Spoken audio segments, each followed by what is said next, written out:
Recently, Aslan Indi was extradited to Russia from Slovakia.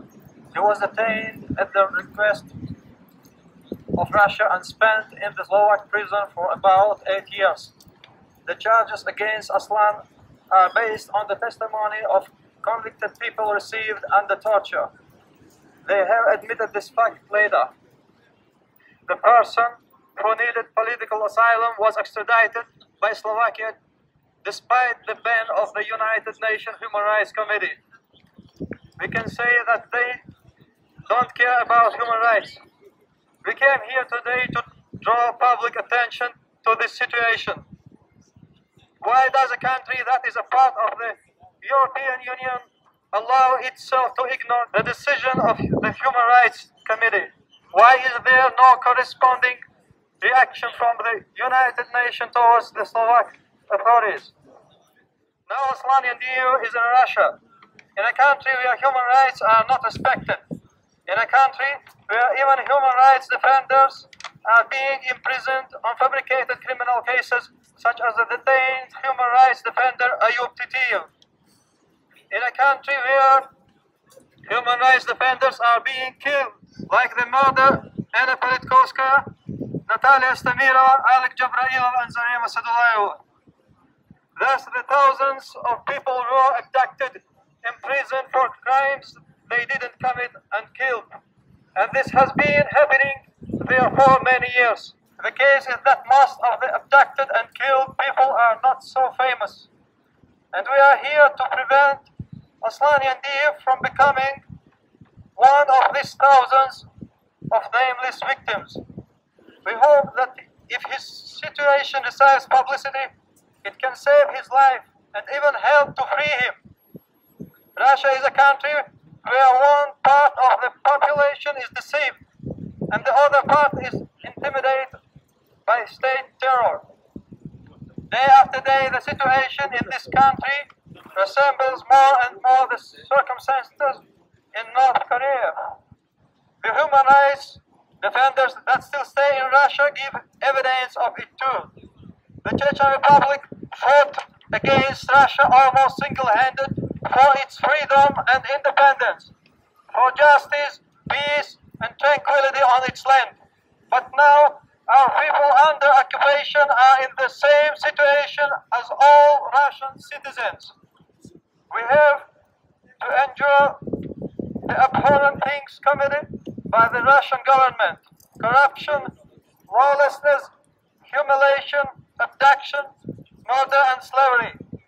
One part of Chechen people has fled away from this horror. Now they are in Europe seeking asylum. But such countries as Slovakia apparently don't consider such extraditions as a problem. The extradition of refugees to the state headed by the terrorists. It is like handing a person over to ISIS organization. We appeal to all media, all human rights organizations, and all people who care about the fate of the innocent person to do everything possible to give publicity to Aslan Yandiu's situations and save him. Vårt land är ockuperat av Putins makt. Det finns bara Putins ord. Och det är ingen hemlighet för alla vilken lagslöshet Putins makt skapar på de territorier som de har ockuperat. Även hans egna ryska människor lider av Putins makt. Så Ryssland är ett land där våra landsmän utlämnas och utvisas till. Internationella människorättsorganisationer rapporterar regelbundet fakta om grova kränkningar av de mänskliga rättigheterna i Ryssland. Hur mycket mer bevis behövs att europeiska länder som är centrum för demokrati och mänskliga rättigheter äntligen ska erkänna att Ryssland inte är en rättsstat? Att det är ett land där inte finns någon rättvis rättegång och där människor kidnappas, torteras brutalt och dödas. Även om vi tar verkliga brottslingar, vilket slag kan tillåta myndigheterna att använda den här typen av våld? Yandiu tillbringade 8 år i ett slovakiskt fängelse i väntan på domen. Han är en funktionshindrad person av den andra gruppen. Han kommer inte att överleva under villkoren i det ryska fängelset. FNs kommitté för mänskliga rättigheter har avskaffat den slovakiska domstolens utlämningsbeslut för 6 månader. Så att kommittén kunde övervägas Aslan Nidis ärende. Men Slovakien brydde sig helt enkelt inte om detta beslut och utlämnade vår landsman till Ryssland. Jag vänder mig till FN med frågan. Slovakien har åsidosatt era ord. Detta land bryr sig inte om er åsikt i det här fallet. Kan vi förvänta oss att de kommer att vidta några åtgärder angående Indivs fall och mot de slovakiska myndigheterna? Och nu vänder jag mig till Interpol-organisationen.